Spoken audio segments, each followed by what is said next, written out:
Hello and welcome to the Rugby Review here on Sunday at 8 p.m. every single week from New Zealand Sports Radio.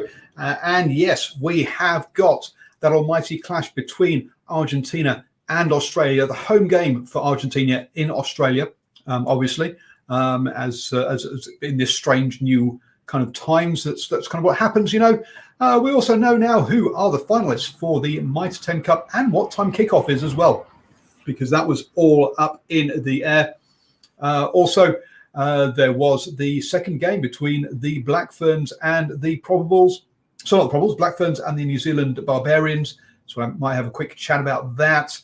We've also had games between Wales and Georgia and England and Ireland in the Autumn Nations Cup. So we'll definitely have a chat about those. Scotland versus France is at 4 a.m. this coming tonight. So I'll see if I can get up for that one or not. There's been some other action as well around the globe, and we may or may not pop into those. And we have a bit of a surprise now because this gentleman said he wasn't available. Now he is, and he's in his car. Good evening, Stephen. What's you're off Good evening, Paul. How are you doing? I don't know if you can hear me through this. Yep, no, we can hear you. You're coming through loud and clear. A bit of bright sunshine behind you, but hey, we don't get you on for your good looks. We get you on for your good knowledge. So how are you? How are you doing, sir?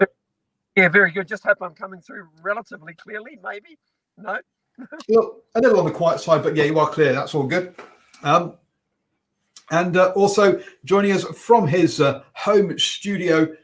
Is Ashwin. In these times of COVID, we can't have you actually in the office, if we had an office, that is. We're Zooming.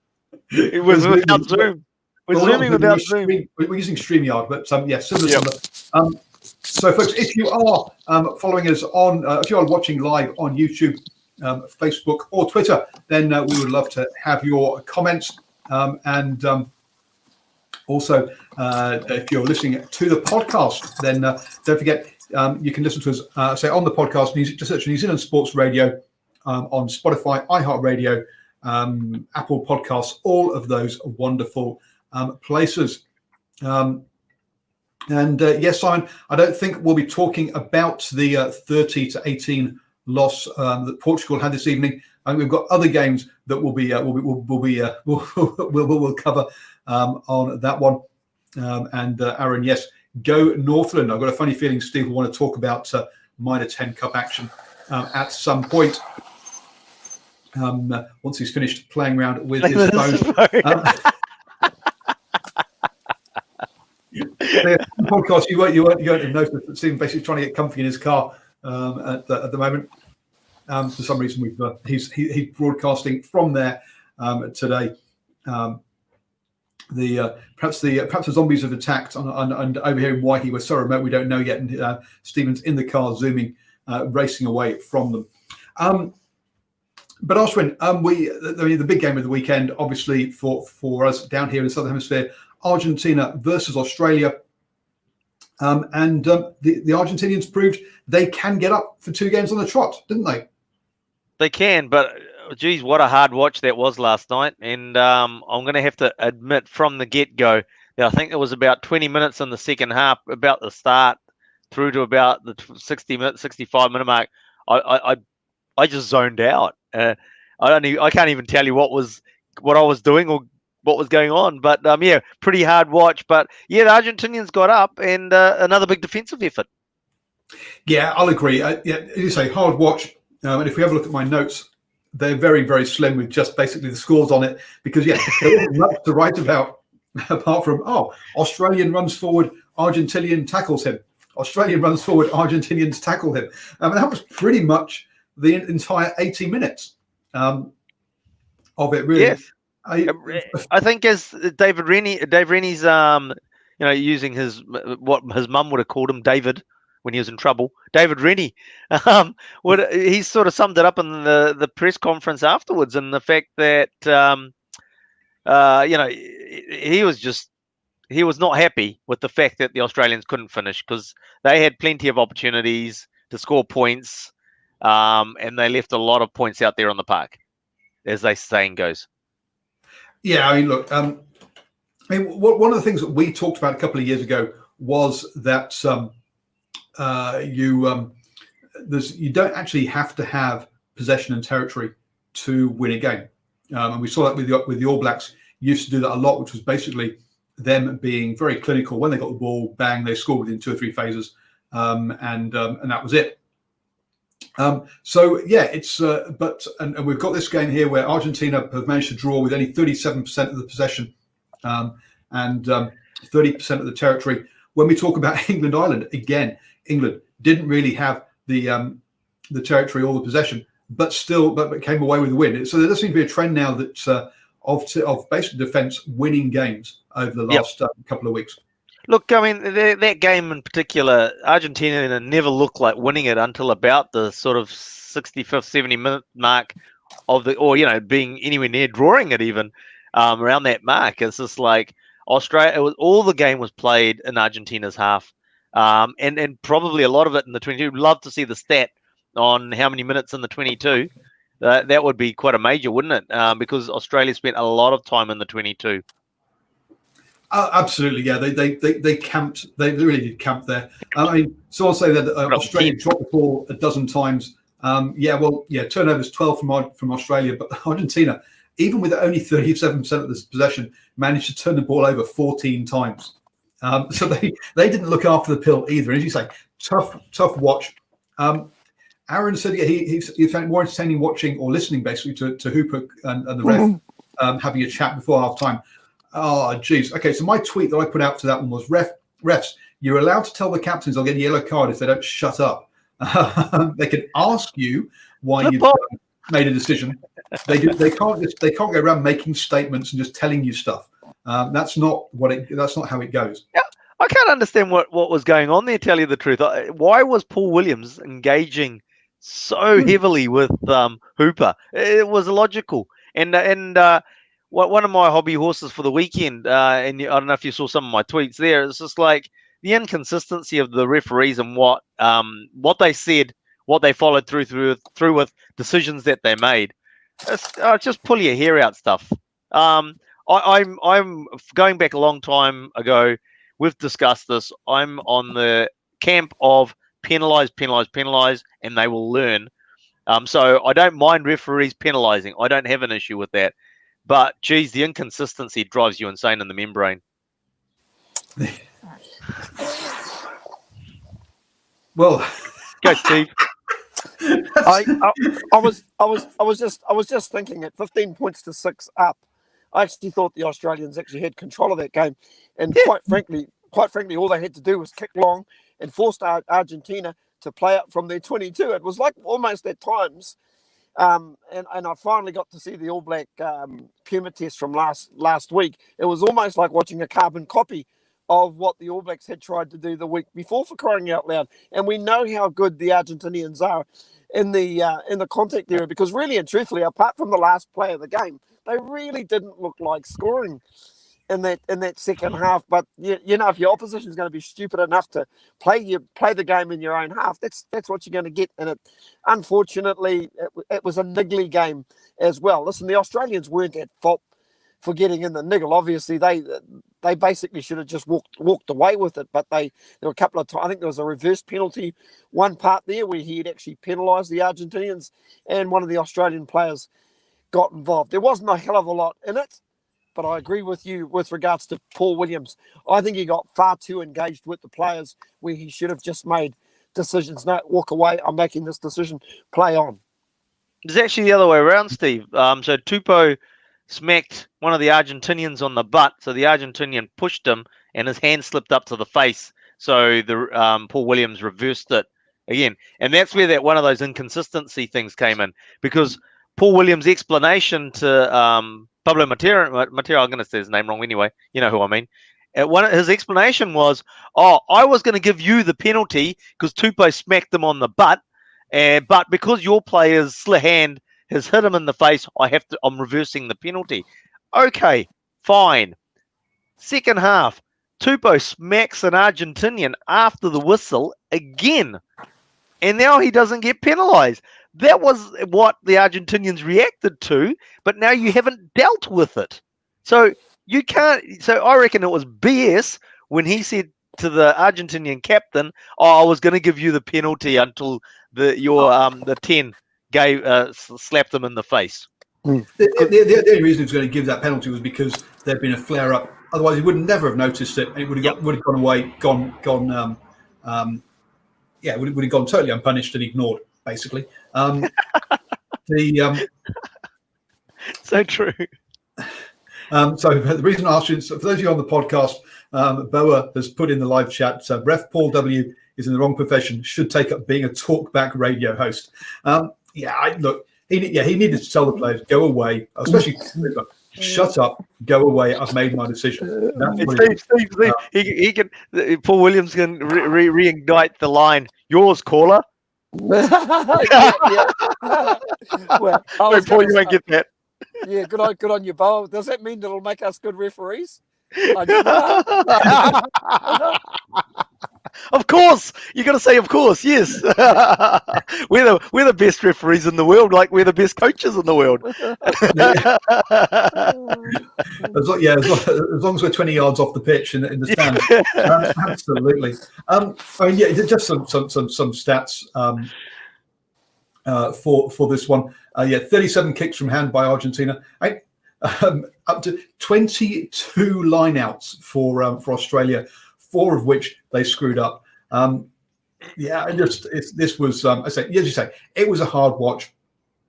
But you've got to say, after some long, big shifts last weekend against the All Blacks, you've got to say some big shifts again from players like Kramer with 12 tackles, even if he did miss 4. Alemano, the lock, also with 11 tackles in there. Orlando and Chocoberes in the centres, also 11 tackles each. Chocoberes, he's got to be one of our favourite new guys now with that name. That's also awesome being a great, having a wonderful start to his first 2 Test matches for the Pumas. So I say big shifts by those guys. Was I got to say after last week is impressive. Yeah, nocturnal rights. Kramer is world class. Yeah, absolutely, and that's really where they won this one. Kramer, Mitre, and Brunei all totally outplayed Hannigan, Hooper, and Wilson for the Australians at that breakdown, and that's where it was won and lost, I think.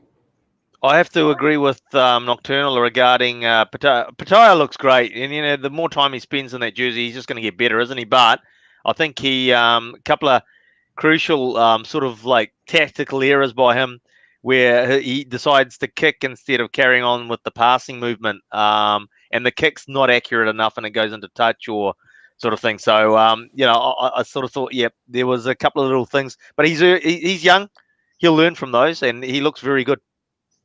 Yeah, game management was a big thing this weekend across a number of games. There was another game I was watching, I can't remember which one it was now, where I think it was one of the Mitre Cup semi-finals, where one of the players kicks the ball through, and it's like, mate, you've got to realise 2 guys outside you have got a number 1 and a number 3 on their back.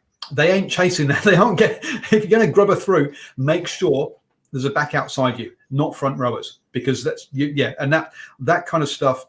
And that game awareness is a big thing that players need to be aware of. And I think that was in the Auckland Waikato game from memory. But again, as usual, I've seen far too much rugby, and I'm getting all the games mixed up as to which one was which.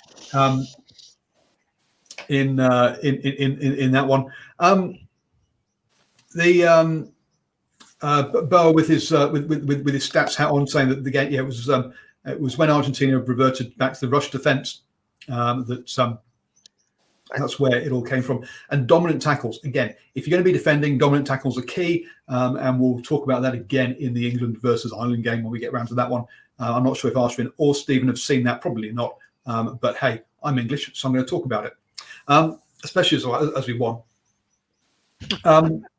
So yeah, that dominant tackle piece is a big thing. Game management. I think Hodge again had a another decent game at 10. And with this long range kicking, they've got to find a place for him in that side. I'm not sure long term if 10 is where he should be. It does put a lot of decision making on Nick White, and I think he came up short with that with Hodge. You have to say Hodge is a pretty good stopgap measure, but he is a stopgap measure. The other thing you have to say about Hodge is that against the All Blacks, he had the opportunity to win the game in New Zealand, and again last night he had the opportunity to win the game, and he nailed the kicks right up until the one that really mattered. Yeah, and in that post-match interview, he said, "I feel like I've let the country down." And you have, son. Jokes. He's a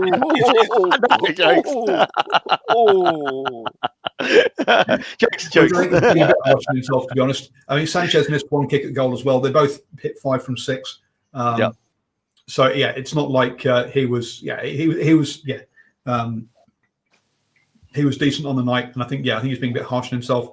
And let's hope he's not overly harsh on himself. We've seen some of the mental health of some players who kind of spiral down that kind of self beating themselves up. And let's hope he doesn't do that too much with that one.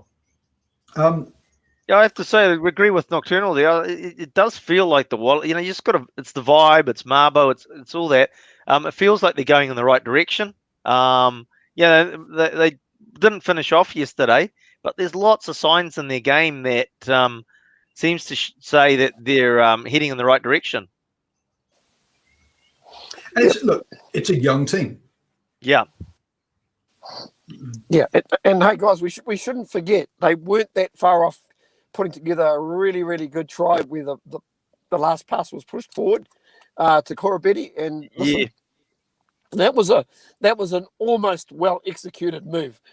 Just the ball got to the fullback just a tad too late before he got the pass on and pushed it forward. And that I think that if they'd scored there, I think that would have finished the Argentinians. I reckon the Argentinians are the sort of team, if you put a bit of scoreboard pressure on them, well, their only way of scoring is 3 points. So you force them into playing maybe a game plan that they don't want to go to, unless you give them field position in the 22 and they'll go for a line-out drive. But I actually thought the Australians actually defended their line-out drives reasonably well. Yep. Yeah, it's difficult to talk much about the Australian defence as Argentina had the ball so little. I guess the only problem they had was they gave up kickable penalties, right? They gave up six kickable penalties, and Sanchez made 5 of them. And that's got to be the problem. As Boa says, that last pass was 5 meters forward without the hand, and the ref called on-field try. There seems to be this. We're pretty. No. We feel like the last pass was forward, but we're going to call it on-field try. If you feel like the last pass was forward, you should say it's not an on-field try, but we'll check it, and you tell us that it's not a forward pass. Yeah. My God, what is their thought process when they make a call like that? Yeah, or how about, shall we look at that last pass before we look at a possible try? Because they actually felt it was forward, and they're saying, "Oh no, I'll tell you what, this is an entertainment game, so we want to award try, so we're going to say it's an on-field try." I think there's one of the things he says, we saw a grounding, and therefore on-field try is the decision, right? So it appears to be, if there's a grounding, no matter what happens beforehand, it's considered an on-field try, and tell us why not. Whereas if we can't see a grounding, then it's not an on-field try, and you have to tell us you can see a grounding. That appears to be all the referees are making a decision on, and you say and then pass the buck to the TMO for the. And this is like, oh, hang on. Because we know from camera angles it can be inconclusive in terms of a forward pass. Even though we're watching on TV and say, "Hey, look, dollars to donuts." Even though when we look at what's the process of what's happened on field, that's probably a forward pass. But the camera angle doesn't really show it. But the officials on the field, they're in line with the play generally. So they're in a better place than the cameras are to make that call. And as you say, they're deferring that one back up to the cameras and saying, oh, yeah, we saw the grounding, so we'll call it on field. Yeah, so not a good one there. But we try to avoid moaning about refs too much. Kramer, by the way, also gave away 4 penalties in that game. This is a side note. But yeah, Nocturnal Rights makes a good point. Too many. I mean, Rico Iwani was guilty of it last weekend for the All Blacks. Too many wingers and outside backs are overrunning the ball. Now, I understand that when the ball is a long way away from them, they'll be in front because they're looking to be in a position for a forward kick. For a crossfield kick. But by the time the ball gets near them, they need to slow down and get into a backwards position for that. I have no idea what Stephen's up to, and he's taking. Oh dear! He's searching around his car. Scrabble. Ah, Steve, you're looking fresher. In the comments, let us know what make of mint Steve is had from that comment from Smart. Don't be ridiculous. The packet now. Don't be ridiculous. Don't be ridiculous. Anyway, we'll move on now and talk about England, Australia. Sorry, England, Ireland. Unless you've got anything else about Argentina, Australia. I guess what the point is, all the teams now in the Rugby Championship are on 6 points, which is kind of cool. Really have handed the opportunity for the All Blacks, who really should have been shut out, the opportunity to win the tournament. Like next week, they play Argentina. Argentina, 2 tough games where they basically just defensively stood up. Have to face the All Blacks next week, who have got to be hurting after 2 poor performances. And you've got to, you know, I'm too nervous to actually say, oh, they're gonna show up, because who knows. But you know, it's like a bonus point victory for the All Blacks is really on the card for next week's now, because you know we talk about World Cups and playing 3 tough games in a row is really hard. This is no different, really, isn't it? They're going to be playing 3 tough games. It's tough. It's tough playing two tough. Yeah. In a row. So the All Blacks are set up quite nicely to seal it next week. If you think about it, the Australians have blown a chance as well. Massive chance. You know, they actually had a really good opportunity to set this up as have a final in the very last game. How good would have that been? And look, and let's face this, because we know, it doesn't matter what the sport is, when it's the last game on tour, teams switch off, or they're not quite focused, right? Because their thoughts are already bags packed, 1 foot on the plane type scenario. This happens to international teams. So, yeah, they really have blown a chance big time to win the Rugby Championship. I think it really is back in the AB's court. They're the favourites to wrap it up next week. So, yeah. I'm looking forward to that one. Boa, I think we know what's coming next week. All Blacks on the bounce, he says. Oh, boy. They were on the bounce against Argentina last weekend. That's why I'm hesitant to sort of say the same thing that Boa said, because it's like, and you know, just, I mean, I know there's some, it's out of South Africa, and so they're always bitter and twisted, John? But it's like, you know, they're sort of saying that All Blacks aren't the disciplined outfit behind the scenes that they were under, say, a McCaw type scenario, right? And there are signs of that, so you can't dismiss it entirely. And so that's why, you know, I'm a bit hesitant to sort of say that it's a lay down Nazir for the All Blacks to get the bonus point win next week. Also, we talk about the Australian side being young. This is an inexperienced All Black side. Sure, we know a bunch of these players because we see them at the Mitre 10 Cup in Super Rugby. But as far as international experience goes, there's a whole bunch of players there who, especially in the backs, who have got very little. But even the experienced players are rattled. The experienced players are rattled when Sam Cane, as the captain, comes out and says, "Oh, there's all the All Black, you know, there's All Black supporters that don't know what they're talking about, talking out of their behinds," and a comment like that. That's just you know, would Richie have ever done that? No. You know, pressure is definitely telling. Absolutely. Yeah. Yeah, Boa's. All right, mind you, Steve, you're going to take Boa's advice, aren't you? This time. We'll get to that later. He is You're little. But actually, no, it's a great transition then. So yeah, okay then. Otago, Northland, Stephen. I actually thought just before we go there, Paul, I reckon we should just touch on that England Ireland game, because I think Eddie Jones put a challenge out there to be the best defensive side in world rugby, and it's fair to say they could well be. They've only given away one try in a couple of games thus far. So have Argentina. True.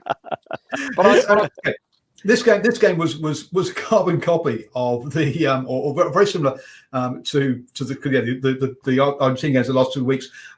Basically, England through Johnny May got a couple of good tries early on. Paul. One of them wasn't good. One of them was bloody superb. He's got the Johnny ball. Johnny May got the ball from a turnover inside his 22. Pretty much got outside the defence. Put a kick ahead and got the touchdown. Admittedly, was racing Jameson Gibson or Park, to the try line, but he got there. It was a very, very good try, and to be honest, Ireland really never got into the best opportunity came right at the end when Jacob Stockdale scored. So, no, really, really good win from England. I think the impressive thing about it, all the back row plus Atoji all made 20 tackles plus. No. The entire starting 8 made 20 tackles plus. Wow, that's crazy. That is crazy. Yeah. So that's who you were talking about before, where it was actually England playing without the ball. Is that the case? Was it? Absolutely. I mean, so we thought that So England had 34% of the possession in the first half and 30% in the second half. So it's basically pretty much the same as Argentina. 28% of the territory during the game. So yeah, just spent the entire game, and Ireland just did not have enough variety to break that down. Dominant tackles, they were just going backwards the entire time when they had the ball. Which a lot. Even with 7 clean breaks, only managed 1 try, which was a chip over, and that was already after the game was well and truly lost. It was a consolation try. It was a cracking game.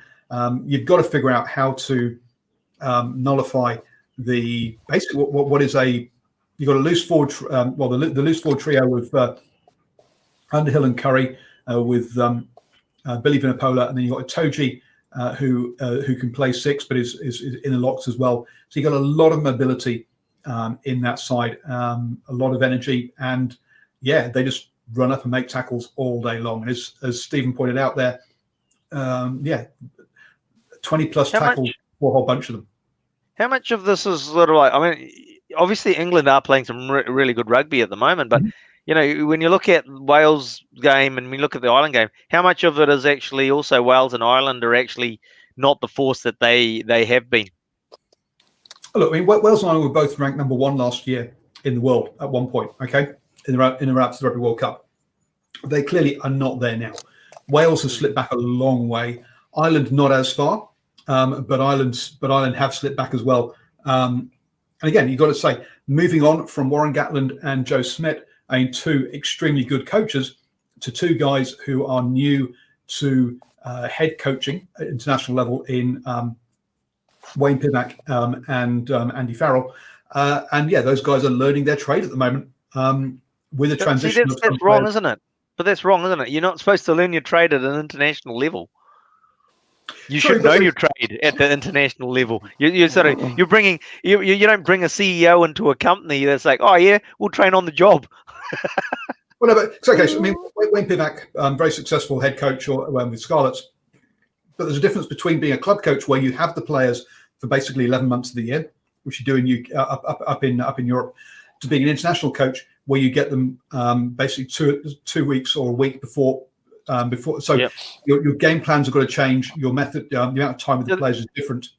So that would suggest that there's a lack of planning on their behalf.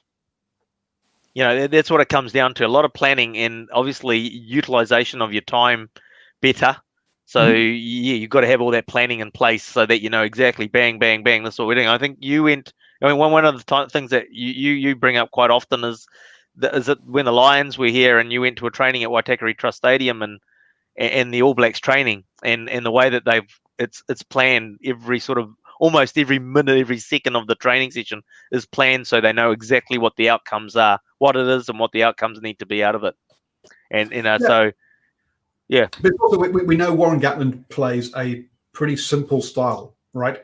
Wayne Pivac plays a complicated style, and that's maybe he needs to learn that you can do a complicated style in something like a club game where you do have them a lot to run it through it. Where you don't have them a lot, you've got to change your game plans up. Aaron, saying there, look, those guys are a bit like Ian Foster, not the same class as Hansen. There's a lot of coaches who have yet to prove that they are that class. Maybe they will grow into that. Maybe not. We'll have to wait and see. Aaron's referring to Judy, obviously. Judy Garland. Well, yes, Garland, yes. Very famous international rugby coach, Judy Garland. Judy Garland. So yes, Aaron's also made the point about, look, 3 New Zealanders, 2 South Africans in the Irish thing. Look, Eddie Jones made a point about this as well, just to put sort of to put more in. Look, we all know what the eligibility rules are. They are what they are, and if players are eligible, they're eligible. Simple as that. So hang on, Eddie Jones. What did Eddie Jones say exactly? I'm not sure what he said exactly, but he made a big about the fact that they had basically foreigners in the Ireland team. What? Did he not coach Dylan Hartley? Did he not coach the Fijian sergeant? Did he not? So we rattle off a few more. What was it?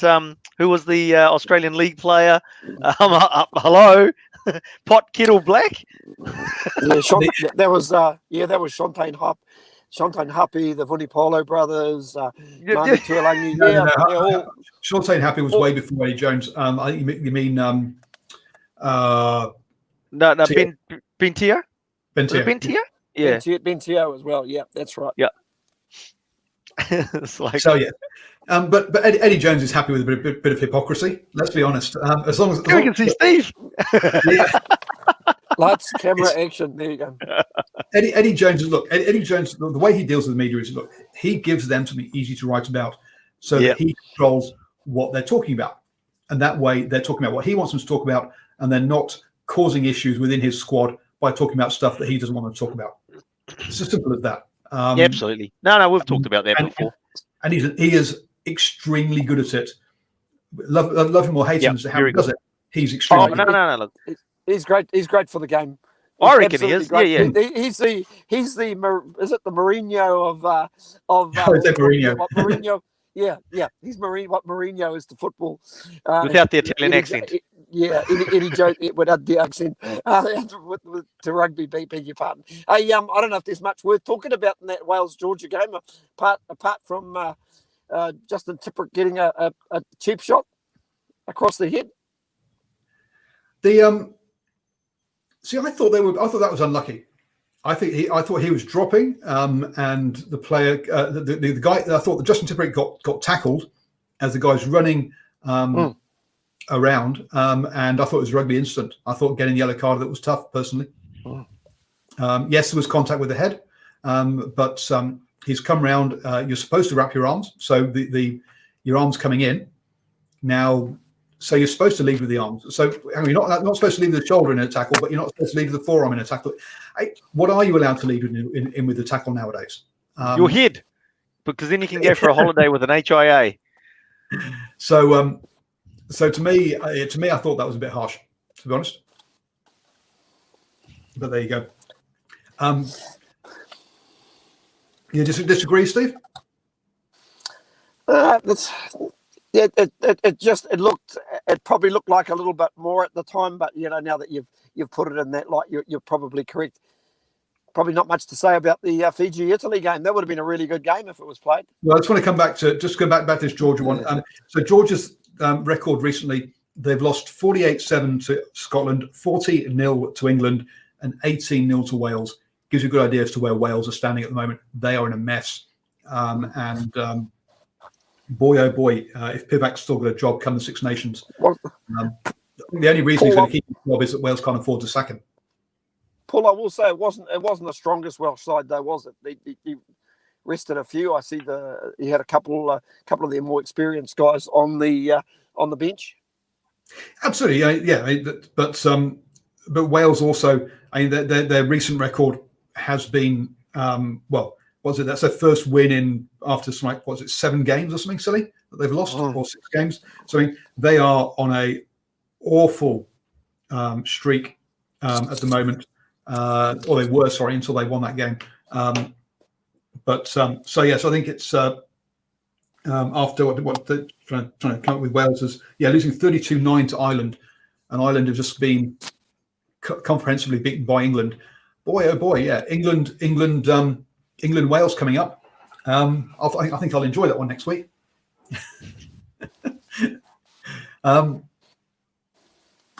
Look, the Italy really have been saved by COVID in this one. So they were going to have a game against Fiji. If they lost that, then ended up having to play Georgia in the finals round. And obviously, if they lost that, then obviously we get the whole chorus again of Italy shouldn't be in the Six Nations, blah blah blah. But the fact that they've not had to play Fiji, and Fiji get 3 28-0 losses, means that Fiji will finish last. Georgia clearly are going to finish last of their group. That means if Fiji can get a fit squad together for the finals, it'll be against Georgia. And because of Fiji having COVID, Italy have avoided having to play Fiji and avoided having to play Georgia. And therefore, the 2 games that they'll see that if they lose, they get a lot of negative press about. They've managed to avoid. So there we go. Basically, I was going to do a whole For Your Ears Only video about that, but I've summed it up in about 2 minutes. Can't do an hour on that. No, I could have done 10 minutes though. Stretch it out, explain all the background and stuff. Good point by Simon here. That actually the best Irish coach at the moment is Ronan O'Gara. Arguably, but he's doing the sensible thing in the fact that he is getting his experience as a head coach at club level before in 4 to 8 years' time. He's not an old guy. He's got plenty of time on his side before becoming Ireland coach. And Ronan O'Gara, where is he now? So I want to say La Rochelle, but I could be wrong. Okay. Because he's done with the Crusaders now, right? He was at the Crusaders. He's done there. Yeah, he's done there. He wasn't there this season. Right.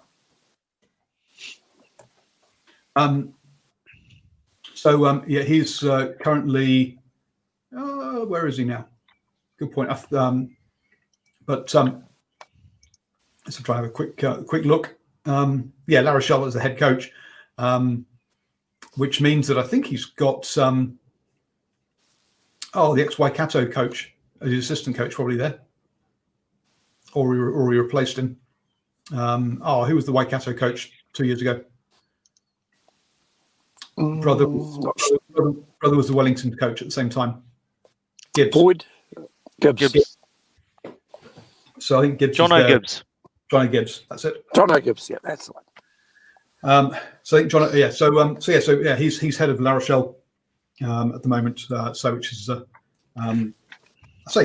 do 4 to 8 years there, and then become or in other clubs, and then become the Ireland coach. I think it's probably his trajectory as long as he keeps doing well.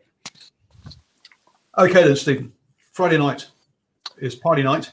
Well, it's Sunday night, good night for football.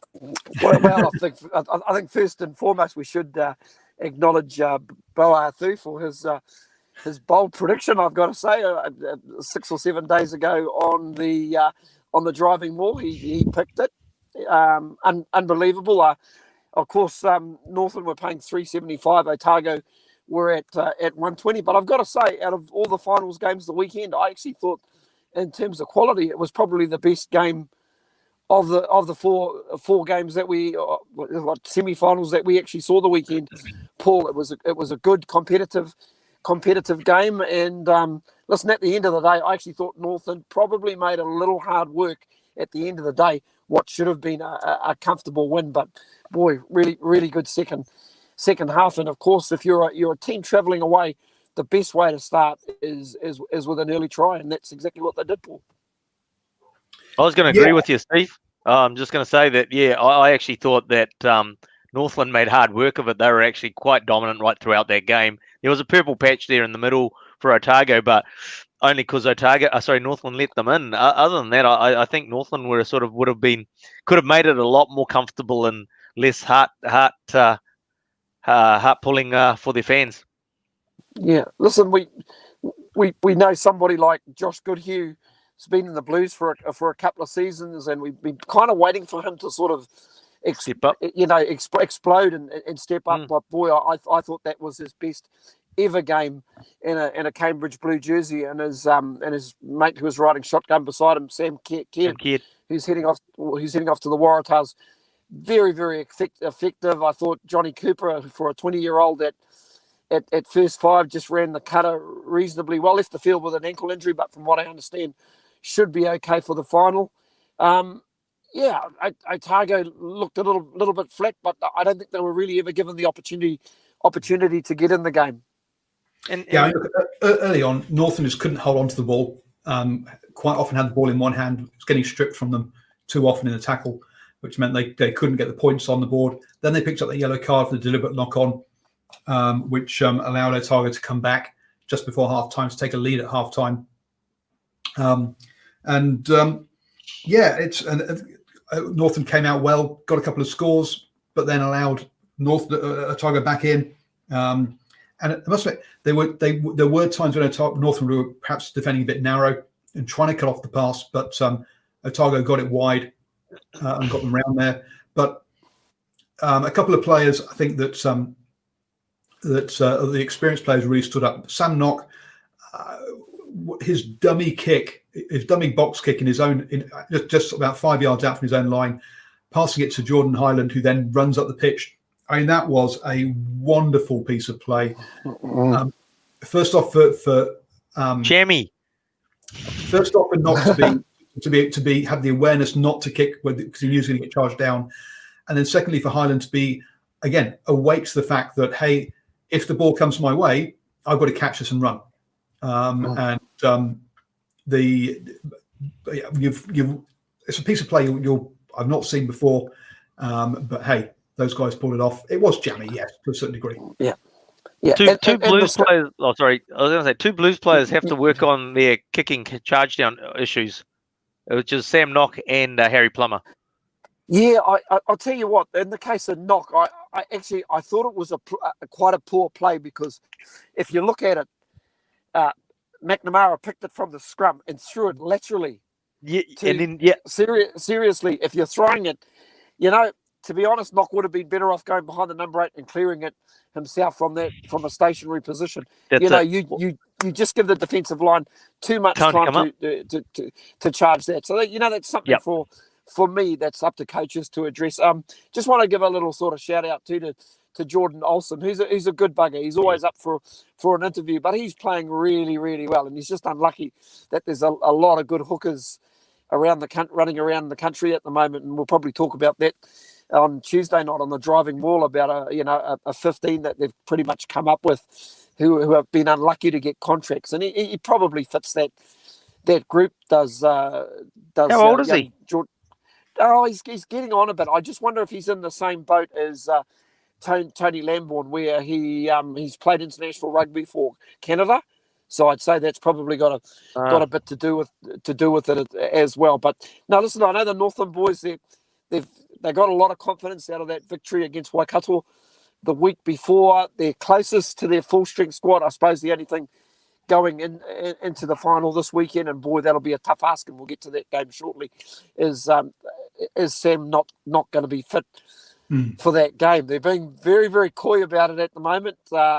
a few things I've noticed on Instagram. He seems in pretty good spirits, and they were all showing photos at the end of the game. But hey, they could be foxing. But if he doesn't front up, that'll be a big loss. But hey, they go in with nothing to lose, and they've got a wonderful opportunity to create a bit of history, because from what I understand in the championship, no team has either come from third or fourth place to actually win that Mitre 10 championship division, which could be the very last in this format as well.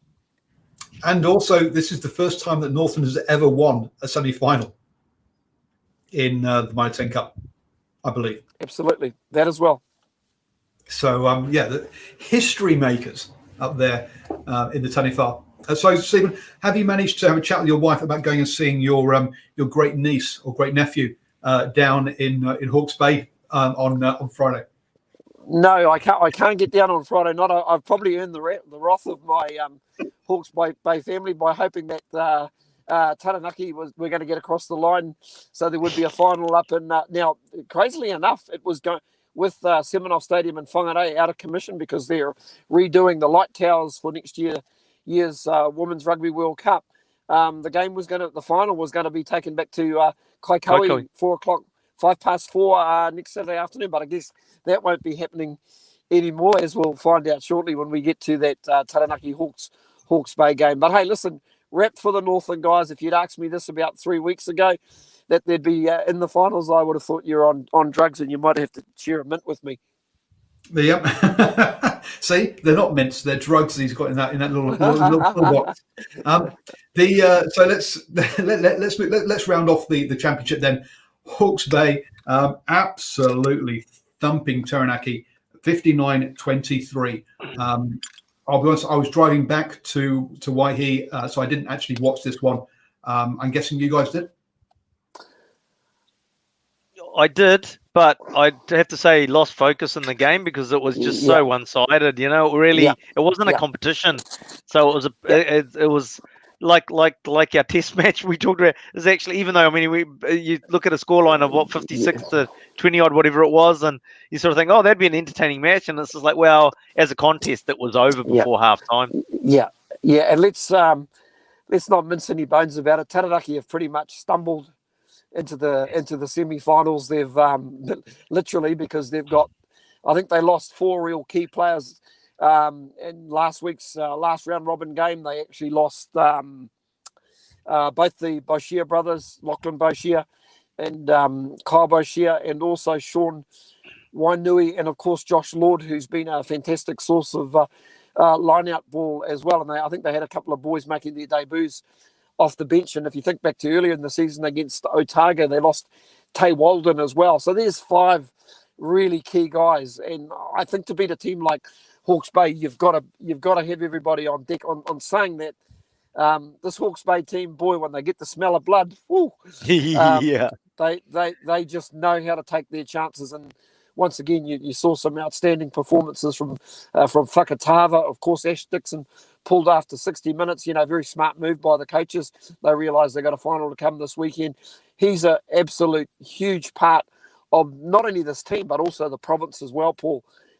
Just got how shall we say, that legendary status down in the Hawke's Bay. But yeah, they're right on top of their game at the moment, and probably one of the better packs running around in New Zealand. Unfortunately for Taranaki, the season it started pretty well if you think about it, winning that Ranfurly Shield in round 2. And I tell you what, I don't know if you've got the Tribe app with you, Paul, but if you look back to the team that they fielded in round 2, they had Geordie Barrett, Bowden Barrett, via Tupo, and then you chuck in the 5 players that are out. How many players is that? That's half a team, isn't it?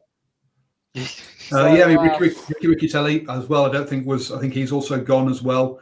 I didn't see him on the lineup. So yeah, it's been they've lost a lot of players, and I think all I'd have to like to say about that game is like Jason Potros sort of like epitomizes the players that playing against Auckland, and they look like they've been All Blacks for 100 games and rip Auckland apart, and then where does that form go to? Yeah, I suppose. He looked like $1 million that day when he played against Auckland, and every time he got the ball, he carved them up. And then it's just like every time he tried to do anything in that game against Hawke's Bay, obviously they're under pressure, but didn't work. I suppose the byproduct of a lot of things, scoreboard pressure, not having cool heads around you. You know, you look at the Taranaki backline defensively when they've got Sean Wainui in the team, such a good defender in those wider channels. But you know, guys like there, I actually flicked a message through to Lawrence Corlett, who's the CEO of Taranaki Rugby, Paul. So hopefully we might get a bit of might be able to have a bit of a chat with Lawrence, and just to give a bit of a wrap on the season. I know Taranaki, you feel a bit for them at the moment. They obviously got some financial issues in and around their stadium. They've been playing at the Inglewood Rugby Club ground as well, and yeah, it seemed like roses after round 2, but it just shows you how much it can turn on a dime a season. Yeah, they've won 4 games out of 6 during the regular season, so they've got into the finals with a losing record. Look, it was always going to be tough against Hawke's Bay. 7 wins out of their only 3 losses, and when you think that they have 4 crossover games, so they've been beating Premiership opposition both in Canterbury and in Wellington. So look, this Hawke's Bay team is a decent outfit. Let's be honest. Moving on then to the Premiership action, and Auckland versus Waikato came right down to the wire. Had a chat with the coaches afterwards, and I've not put those videos up, but I will try and get them up early tomorrow. But look, first half, where just too many errors from both teams. Lineouts were absolute lottery. We had knock-ons, kicks out on the full. Not a great first half of rugby there in that one. So that with Waikato leading 11-15 at half time, Auckland came out and basically kind of dominate or took control of the game early in that second half to lead 23-15, and a late penalty and a late length of the field drive that ended up with it was a knock on for the or penalty, I think it was. And they came up short, so the fairy tale ending wasn't there for Waikato. Go on, Stephen. What? So me? I was going to say Jack. Yes, Steve, go. No, I was going to say Jack Whitten with that great turnover right at the very end. Obviously, Waikato having one last throw of the dice, but I'll tell you what, it was one of those games where 2 teams were finding a way to lose the game, and Auckland were the bigger culprit. That's how I kind of read that game. It really was a strange game. It seemed to have no pattern to it. I thought to myself, if there was a changing point in the game, was the off the ball shoulder charge by Hamilton Burr on Angus Tavao. I mean, to say full credit to Angus.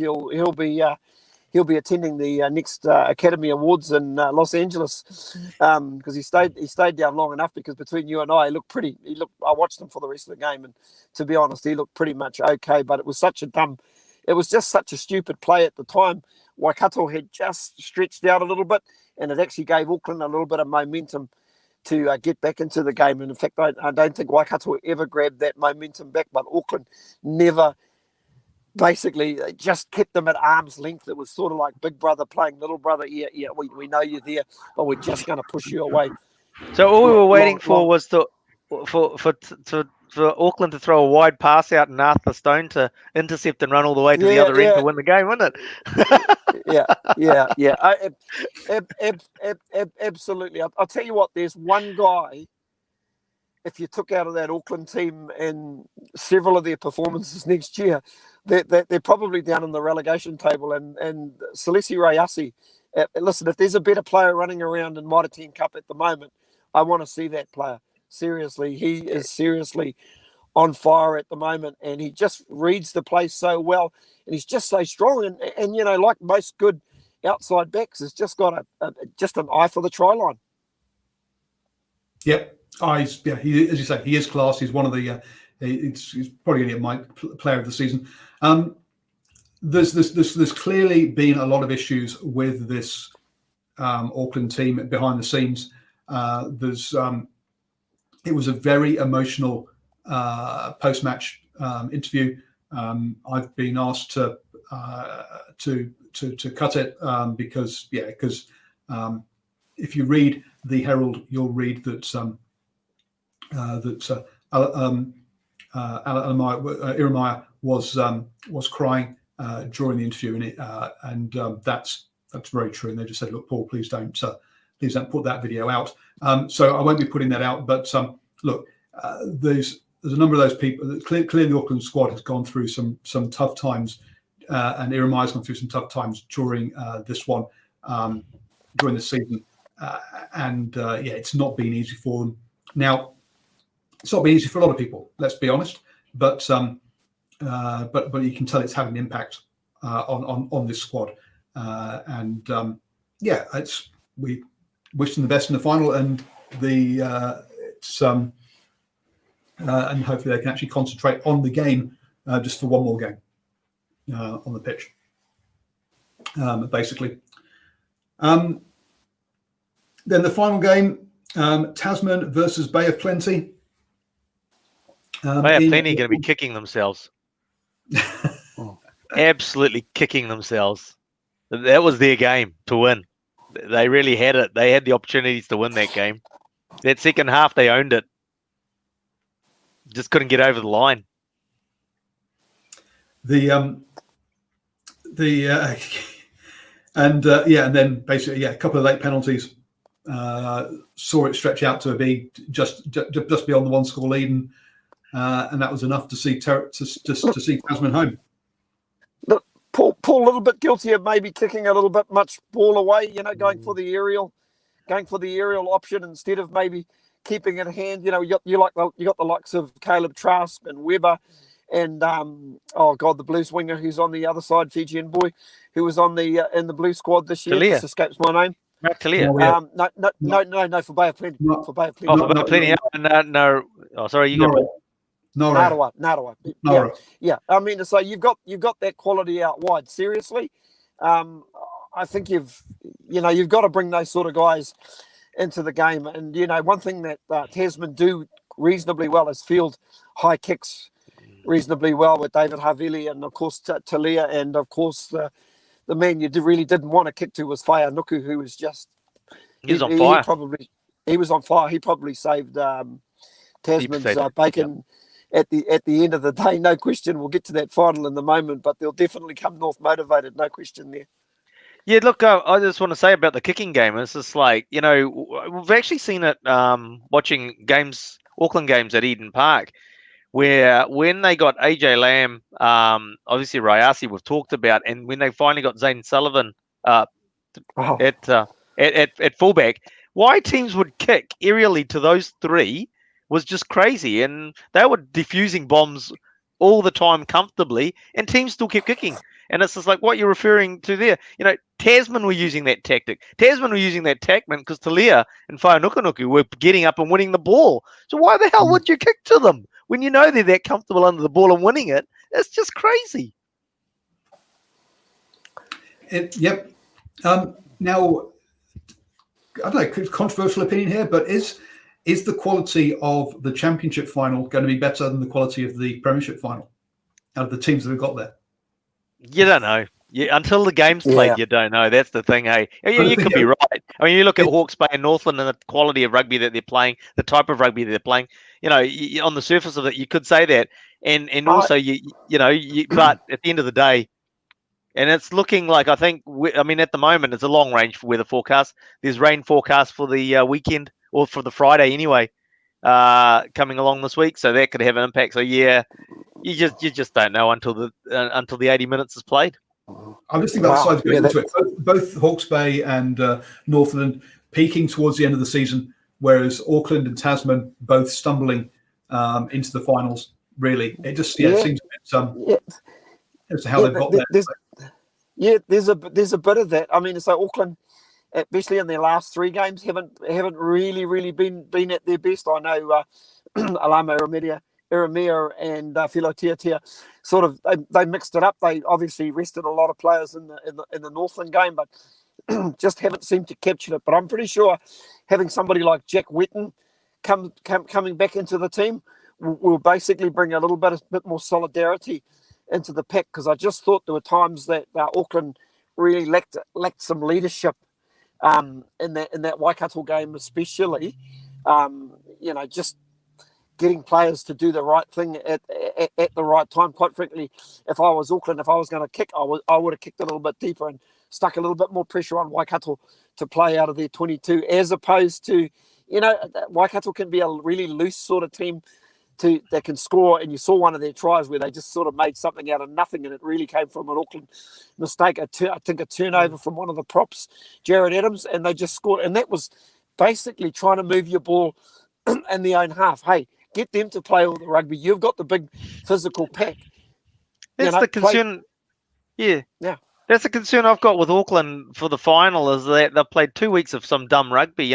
They shouldn't have lost that game to Canterbury. They lost that game to Canterbury because they're trying to run the ball out of their own half after they've just managed to take the lead back again. It was dumb rugby. And by the sounds of it, because unfortunately, ironically, I didn't see the game on the weekend, it's just like, again, dumb rugby. Play the game in the other team's half. And it's like they'll kick it back. You'll get the opportunity to run it back so that you'll be in their half again by the time you get tackled. So, the Canterbury should be playing second division next year, but Auckland basically in that last 10 minutes did dumb stuff. And that's the fear that I have, because that's never, even with the success that Auckland have had this year, there's been every game, there has been periods of the time, and it just varied how much time it was, where they just went through this phase of doing dumb decisions.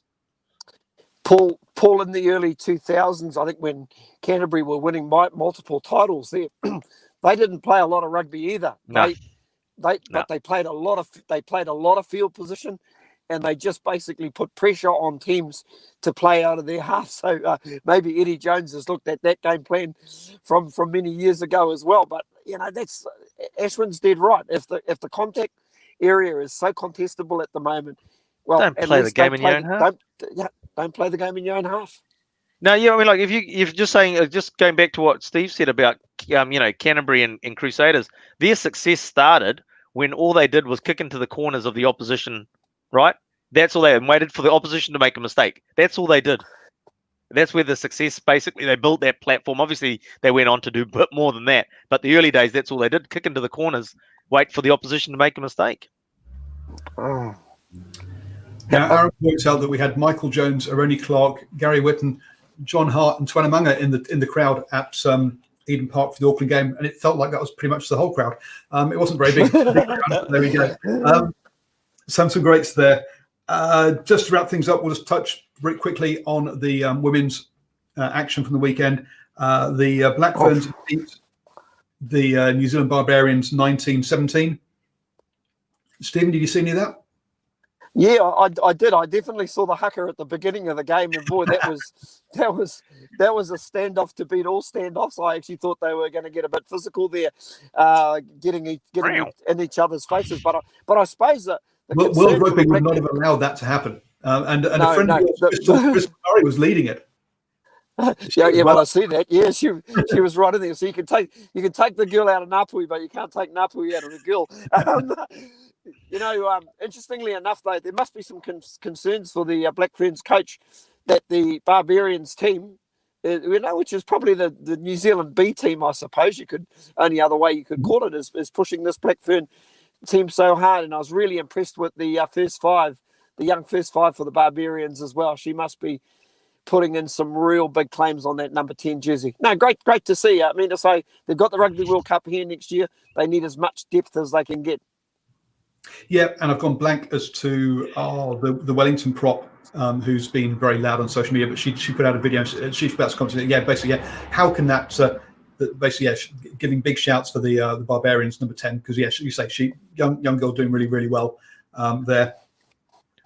Some good coaching there, experience so for Rodney Gibbs out of Bay of Plenty, who's running the Bay of Plenty women's team at the Farah Palmer Cup, and also I've gone blank as to the county's Manukau head coach, but those guys coaching the New Zealand Barbarians. So good experience for them as well, and clearly they've done a good job with the girls there. Also, we had England versus France, 25-23. England winning that one. Got out of jail there after England won last weekend, 10-33. So France came back well, but I'd say England got out of jail with that one with a last-minute kick, I think it was. Thank you, Rach Arswin, for joining me. No worries. Hey, before we go, I just need to ask Stephen. I hope Stephen, you sort of just. I hope you're not muted there and you can hear me there. But I hope you're not sort of adding to the New Zealand poverty statistics and you're living out of your car. Yes. Okay, you're on to me. Hang on. I'm just going to finish my dishes up here. Hang on just a moment. He's got the compostable in the back. He was trying to rent a freedom camper, and they've been banned now. So he's not allowed on it. Oh dear me! Oh no, that's the end of my opportunity to grab some sponsorship. So there you go. Yeah. Oh dear! Thank you very much, guys, for joining us. And as Aaron says, damn housing crisis. They tell you that. Don't forget, we have some Scotland France at 4 a.m. in the morning, and we'll be back with Rugby Chat on Tuesday evening with the Driving More show. I'm sure Boa will be there, telling us how the All Blacks are going to bounce back and win by 100 points. And I'll be coming from a phone box. Why? Because you're Superman. Yeah. Oh dear. Those glasses are great disguise. We're professionals here. We're professionals. Yes, unfortunately, we're not professional radio hosts. And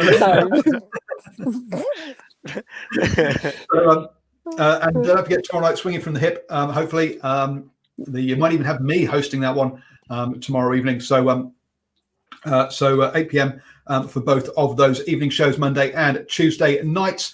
Also, don't forget you can support the channel by heading over to patreon.com/NZ Sport Radio and become a patron, just like John did yesterday. Different John, not the John you're thinking, not John O'Connor, different John. But, so thank you very much for his contribution to helping to fund the show at the channel. Thank you, everybody, and have a great evening.